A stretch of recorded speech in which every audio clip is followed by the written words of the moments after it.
ఈరోజు మనతో పాటు ఉన్నారు amp registered mutual fund distributor మరియు చార్టెడ్ వెల్త్ మేనేజర్ రమా రాజేష్ గారు. మ్యామ్తో మాట్లాడి ఎస్ఐపిస్ గురించి, వాటి ఇన్వెస్ట్మెంట్స్ గురించి కొన్ని మెలకువలు తెలుసుకుందాం. నమస్తే మ్యామ్. నమస్తే మ్యామ్, నేను రీసెంట్గా చదివిన ఆర్టికల్ ప్రకారం చూసుకుంటే నవంబర్ మంత్లో 79.11% పీపుల్ ఎస్ఐపిని స్టాప్ చేశారని తెలిసింది. ఉన్న ఇన్వెస్టర్స్లో 79% ఇన్వెస్ట్మెంట్స్ స్టాప్ చేశారు. ఎగ్జాక్ట్లీ దానికి గల కారణాలు ఏంటంటారు? ఇంతమంది ఎస్ఐపి ఆపడం వల్ల ఏమన్నా సంథింగ్ ప్రాబ్లం ఏమన్నా క్రియేట్ అవుద్ది అంటారా? సో ఈ క్వశ్చన్కి ఆన్సర్ తెలుసుకోవాలంటే అసలు ఎప్పుడెప్పుడు ఎస్ఐపి స్టాప్ చేశారు, ఎప్పుడెప్పుడు ఎస్ఐపి స్టాప్ పర్సంటేజ్ ఎక్కువ ఉంది అని తెలుసుకొని ఆ తర్వాత రీజన్స్ తెలుసుకుందాం. సో కోవిడ్ టైంలో అంటే ఈ 4 yearsలోని మే 2020లోని 80% వరకు ఎస్ఐపి స్టాప్ చేశారు. అది కోవిడ్ టైంలోని, లాక్డౌన్ టైంలోని. సో డెఫినెట్లీ ఆ టైంలో జనాలు పానిక్ అయి ఉన్నారు, మార్కెట్ పడిపోతుందేమో అన్న ఫియర్తోనే ఎక్కువ స్టాప్ జరిగింది. మళ్ళీ ఆ తర్వాత ఇప్పుడు అంటే మేలో, ఈ ఇయర్ మేలోని 88% వరకు స్టాప్ చేశారు బికాస్ ఆఫ్ ఎలక్షన్స్. అంటే పొలిటికల్, ఎకనామికల్ ఇన్ఫ్లుయెన్సెస్ కూడా చాలా ఉంటాయి ఎస్ఐపి స్టాప్ చేయడానికి. బట్ ఇక్కడ మనం అబ్జర్వ్ చేయాల్సిన మోస్ట్ ఇంపార్టెంట్ రీజన్, నవంబర్కి వచ్చేటప్పటికి మార్కెట్లో వాలటిలిటీ ఉంది. దానికి రీజన్స్ ఏంటి అంటే యుఎస్లో ఎలక్షన్స్, అలాగే మనకి ఫారెన్ డైరెక్ట్ ఇన్వెస్ట్మెంట్స్లోని తగ్గడం, ఇలాంటి రీజన్స్ వల్ల నవంబర్లో కూడా మనకి ఎక్కువ వచ్చింది. అంటే మే 2024 తర్వాత మళ్ళీ ఈ నవంబర్లోని మీరు అన్నట్లు అంత పర్సంటేజ్ అంటే 79.11% వరకు స్టాప్ చేశారు. బట్ ఇక్కడ ఒక ట్రెండ్ ఏదైతే ఉంది అంటే ఎవరైతే డైరెక్ట్గా ఇన్వెస్ట్ చేసుకుంటున్నారో, ఎవరైతే అడ్వైజర్స్ ద్వారా వెళ్లకుండా ఇన్వెస్ట్ చేసుకుంటున్నారో వీళ్ళే ఎక్కువ స్టాప్ చేస్తున్నారు. ప్రాబ్లం ఏమొస్తుందంటే జనాలకి ఎప్పుడు ఇన్వెస్ట్ చేయాలో అన్న క్లారిటీ ఉంది, బట్ మార్కెట్ వాలటిలిటీలో ఎలా ఉండాలి అన్న క్లారిటీ లేదు. ఎగ్జాక్ట్లీ మ్యామ్, అసలు మీరు అన్నది కూడా కరెక్టే. చాలా మంది చూసుకుంటే ఎస్ఐపి అనేది ఎప్పుడు మొదలు పెట్టాలని తెలుస్తుంది, కానీ ఎప్పుడు స్టాప్ చేయాలో తెలియట్లేదు. అసలు ఎస్ఐపి అనేది ఎప్పుడు స్టాప్ చేయాలంటారు? ఈ సందర్భంలో చూసుకుంటే మీరు అన్నట్టు చూసుకుంటే మార్కెట్ వాలటాలిటీ అంటే మార్కెట్ డౌన్ ఉన్నప్పుడు మాత్రమే వీళ్ళంతా సెల్ చేశారు, ఎస్ఐపిని స్టాప్ చేశారు. దానివల్ల వాళ్ళపై పడే ప్రభావం ఏంటంటారు? ఎస్ఐపిని ఎప్పుడు ఆపాలంటారు? ఎప్పుడు స్టాప్ చేయాలో తెలుసుకోవడం కన్నా ఎప్పుడు స్టాప్ చేయకూడదు అన్నది తెలుసుకోవడం చాలా ఇంపార్టెంట్. ఎందుకంటే మోస్ట్ ఆఫ్ ద పీపుల్ చేసే మిస్టేక్ ఏంటి అంటే చిన్ని మార్కెట్ వాలటిలిటీ ఉంటే, ఏదైనా చిన్న ప్రాబ్లం ఉంది అంటే మార్కెట్తోని వాళ్ళు వెంటనే భయపడిపోయి ఆపేస్తున్నారు. సో ఒకవేళ మీరు డైరెక్ట్గా ఇన్వెస్ట్ చేస్తూ ఉంటే ఈ వీడియో స్పెసిఫికల్లీ మీ గురించే. ఎందుకంటే మ్యూచువల్ ఫండ్స్ అడ్వైజర్ ద్వారా కానీ, డిస్ట్రిబ్యూటర్ ద్వారా కానీ ఇన్వెస్ట్ చేసినప్పుడు వాళ్ళు అడ్వైస్ చేస్తారు ఇప్పుడు ఆగకండి అని, వాళ్ళకి ఒక కైండ్ ఆఫ్ గైడెన్స్ ఇస్తారు. బట్ డైరెక్ట్ ఇన్వెస్ట్మెంట్ చేసే వాళ్ళకి గైడెన్స్ ఉండదు. మార్కెట్లో ఏమైనా లాసెస్ వస్తే ఫస్ట్ వాళ్ళు రియాక్ట్ అయిపోతారు. సో అందుకు ఈ వీడియో అలాంటి వాళ్ళు తప్పకుండా చూడాలి. సో మోస్ట్ ఇంపార్టెంట్ థింగ్ ఏంటంటే ఈ షార్ట్ టర్మ్ వాలటిలిటీ. మనం లాంగ్ రన్ చూసుకుంటే మన సెన్సెక్స్ స్టార్ట్ అయిన దగ్గర నుంచి ఇప్పటి వరకు చూసుకుంటే మార్కెట్ చాలాసార్లు పడింది, చాలాసార్లు పెరుగుతూనే ఉంది. పడిన దానికన్నా ఎప్పుడు పెరుగుతూనే ఉంది. ఇప్పుడు కూడా మన సెన్సెక్స్ ఉన్న పాయింట్స్, మనం సెన్సెక్స్ స్టార్ట్ అయినప్పటికీ ఇప్పటికి 80,000 పాయింట్స్ వరకు ఉన్నాయి. సో రీజన్ ఏంటి అంటే అది వొలాటిలిటీలోనే మనకి రిటర్న్స్ ఎక్కువ వస్తాయి. సో అందరూ గుర్తుపెట్టుకోవాల్సింది షార్ట్ టర్మ్ వొలాటిలిటీ అంటే ఇవాళ పడిపోయింది రేపు పడిపోయింది అన్న పాయింట్లోని ఎప్పుడు కూడా మనీ విత్డ్రా చేయకూడదు ఆర్ స్టాప్ చేయకూడదు. ఇన్ఫ్యాక్ట్ ఎస్ఐపి వొలాటిలిటీలోనే ఎక్కువ యూనిట్స్ని అక్యుములేట్ చేసుకుంటుంది. సో ఈ విషయం చాలా మందికి తెలియకనే కదా వాళ్ళు స్టాప్ చేస్తున్నారు. మీరు కొంటున్న ఫండ్ వాల్యూ పడిపోతే మీరు ఇస్తున్న అమౌంట్కి ఎక్కువ యూనిట్స్ వస్తాయి. సో ఎస్ఐపిలోని అస్సలు షార్ట్ టర్మ్ వాలటిలిటీలోని ఎస్ఐపిని స్టాప్ చేయకూడదు. అప్పుడే మీకు ఎక్కువ యూనిట్స్ వస్తాయి. ఆ యూనిట్సే మీ రిటర్న్స్కి కాంట్రిబ్యూట్ అవుతాయి. ఫస్ట్ ఇంపార్టెంట్ పాయింట్ అది. అండ్ సెకండ్ థింగ్ ఏంటి అంటే ఎమోషనల్ డెసిషన్స్ తీసుకోకూడదు. ఏమవుతుందంటే వాళ్ళు చెప్పారు ఆ ఫండ్ బాగుంది, వీళ్ళు చెప్పారు ఈ ఫండ్ బాగుందని ఉంటున్న ఫండ్ని విత్డ్రా చేసేసాం, స్టాప్ చేయడం, ఆ ఫండ్స్లోకి మార్చేయడం. కొందరు చెప్తుంటారు నేను రెగ్యులర్ ఫండ్లో పెడుతున్నాను అంటే, మీరు రెగ్యులర్ ఫండ్లో పెడితే మీరు ఒక 10% ఆర్ 1% లాస్ అయిపోతున్నారని చెప్తే ఈ రెగ్యులర్ ఫండ్స్ అన్నీ ఆపేసి తీసుకొచ్చి మళ్ళీ వాళ్ళు డైరెక్ట్ ఫండ్స్లో పెట్టుకుంటున్నారు. ఇక్కడ 1% సంగతి పక్కన పెడితే డైరెక్ట్ ఫండ్లో పెట్టిన తర్వాత మీకు ఏమైనా తేడా వచ్చినప్పుడు ఆర్ ఏమైనా హెల్ప్ కావాలంటే ఎవరు హెల్ప్ చేస్తారు? సో వెరీ ఇంపార్టెంట్, ఎమోషనల్గా వచ్చేసి ఇన్వెస్ట్మెంట్స్ ఆపొద్దు. మీకు అంతగా చేసుకోవాలంటే కొత్త ఇన్వెస్ట్మెంట్ని స్టార్ట్ చేయండి. బట్ పెడుతున్న ఇన్వెస్ట్మెంట్స్ని స్టాప్ చేసి కొత్త వాటికి వెళ్ళడం వల్ల మీరు ఆ కాంపౌండింగ్ని మిస్ అవుతున్నారు అండ్ ఎస్ఐపిని బ్రేక్ చేసుకుంటున్నారు. అండ్ థర్డ్ ఇంపార్టెంట్ ఏంటంటే ఫండ్ బాగా పర్ఫామ్ అయినా కూడా తీసేస్తుంటారు కొందరు. ఎందుకంటే ఫండ్ బాగా పర్ఫామ్ చేస్తుంది తర్వాత పడిపోతుందేమో అనేసి, అవుట్ ఆఫ్ ఫియర్. ఈ ఫియర్ 2 రకాలుగా ఉంటుంది. ఫండ్ పర్ఫామ్ చేయలేనప్పుడు భయపడిపోయి తీసేస్తారు, ఫండ్ పర్ఫామ్ చేసినప్పుడు కూడా తీసేస్తారు. సో ఈ కేసులో కూడా మీరు తీయకూడదు.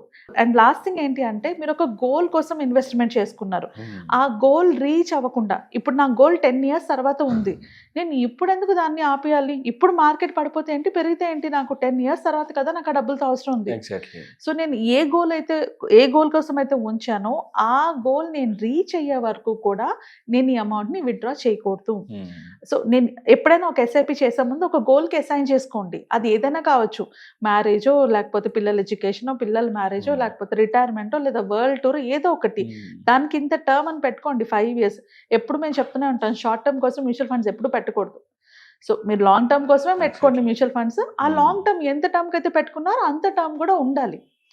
ఒకవేళ అంటే ఇప్పుడు మీరు అడిగిన second question, most important question, ఎప్పుడు ఆపాలి? ఎప్పుడు ఆపాలి అంటే కన్సిస్టెంట్గా 2-3 years పాటు కన్సిస్టెంట్గా నేను పెట్టిన ఇన్వెస్ట్మెంట్స్కి నాకు రిటర్న్స్ రావట్లేదు, కానీ ఇదే కేటగిరీలో ఉన్న వేరే ఫండ్, ఫర్ ఎగ్జాంపుల్ నేను స్మాల్ క్యాప్ ఫండ్లో పెట్టాను, నా ఫండ్ కంటిన్యూస్గా లాస్ ఇస్తోంది, బట్ వేరే ఫండ్స్ కంటిన్యూస్గా 3 years నుంచి అది ప్రాఫిట్స్లోనే ఉంది. అలా ఫండ్ మొత్తం అంటే ఏవైతే ఆ పర్టికులర్ ఫండ్స్ ఉంటాయో ఆ పర్టికులర్ సెక్టర్లో ఉన్న ఏ ఫండ్ అయినా అన్ని బాగా పర్ఫామ్ చేసి నా ఫండ్ బాగా పర్ఫామ్ చేయట్లేదంటే ఇక్కడ దాన్ని స్టాప్ చేయాలి. నాట్ వన్ టైం, ఇప్పుడు మార్కెట్ పడిందని కాదు, కన్సిస్టెంట్గా 2-3 years నుంచి మనకి ప్రాఫిట్స్ రాకపోతే అప్పుడు రీకన్సిడర్ చేయొచ్చు దాన్ని. అండ్ సెకండ్ థింగ్, నేను ఒక గోల్ అనుకున్నాను, నేను ఆ గోల్ అచీవ్ చేసేసాను. సో అచీవ్ చేసినప్పుడు ఇంకా నేను విత్డ్రా చేసుకోవాలి కదా, నేను ఒక పర్పస్ కోసం అనుకున్నాను, ఆ పర్పస్ టైం వచ్చింది, సో అప్పుడు విత్డ్రా చేసుకోవాలి. అప్పుడు ఎస్ఐపిని స్టాప్ చేసి దాన్ని ఎస్డబ్ల్యూపి కింద కన్వర్ట్ చేసుకోవాలి. ఒకేసారి తీసుకుంటే ట్యాక్స్ పడుతుంది. అగైన్ ఇది కేస్ టు కేస్ ఉంటుంది. ఇప్పుడు కొందరికి ఒకేసారి అమౌంట్ కావాలి, సో ఒకేసారి విత్డ్రా చేసుకున్నా పర్లేదు, కొందరికి ఒకేసారి అవసరం ఉండదు, సో వాళ్ళు కొంచెం ఎస్డబ్ల్యూపి ఫార్మాట్లో తీసుకున్నా పర్వాలేదు. సో కేస్ టు కేస్ ఉంటుంది. బట్ మన గోల్ రీచ్ అయిపోయినప్పుడు మనం ఆ అమౌంట్ని విత్డ్రా చేసుకోవాలి. అండ్ నెక్స్ట్ వచ్చేటప్పటికి మనం విత్డ్రా చేసుకోవాల్సింది ఏంటంటే ఫైనాన్షియల్ కండిషన్స్ బాగాలేనప్పుడు. ఇప్పుడు నేను ఇన్వెస్ట్ చేసినప్పుడు 15,000 పెట్టేశాను, బట్ తర్వాత నాకు ఎక్కువ రెస్పాన్సిబిలిటీస్ వచ్చాయి, ఇంకేదైనా అవసరాలు వచ్చాయి, సో నేను ఆ సిచ్యువేషన్లో లేను. అలాంటిది లేనప్పుడు వీ కెన్ కన్సిడర్. బట్ ఇక్కడ కూడా మనకి ఇంకొక ఆప్షన్ ఉంది, ఏంటంటే పాజ్ చేసుకోవచ్చు. ఎస్ఐపికి మనకి చాలా బెనిఫిట్స్ ఉన్నాయి, నాట్ జస్ట్ ఇన్వెస్టింగ్, దాన్ని పాజ్ చేసుకోవచ్చు, మోడిఫై చేసుకోవచ్చు, అండ్ మనం దాన్ని ఇంక్రీజ్ కూడా చేసుకోవచ్చు. సో చాలా బెనిఫిట్స్ ఉన్నాయి ఎస్ఐపికి. సో అవి కూడా మనం కన్సిడర్ చేసుకోవాలి ఇలాంటి సిచ్యువేషన్స్ ఏమైనా వచ్చినప్పుడు. అండ్ ఇంకొకటి పోర్ట్ఫోలియో రీబ్యాలెన్సింగ్ చేసేటప్పుడు, ఇప్పుడు నేను యంగ్గా ఉన్నాను కాబట్టి అన్ని స్మాల్ క్యాప్, మిడ్ క్యాప్ వీటిలో పెట్టేసుకుంటూ వెళ్తాను, బట్ నా ఏజ్ పెరిగే కొద్దీ నేను ఈ ఫండ్స్ నుంచి తీయాలి, లేకపోతే నాకు ఆ రిస్క్ పెరిగిపోతూ ఉంటుంది. సో ఆ పోర్ట్ఫోలియో రీబ్యాలెన్స్ చేసుకునేటప్పుడు కూడా మనం ఎస్ఐపిస్ని స్టాప్ చేసి మూవ్ చేసుకోవచ్చు.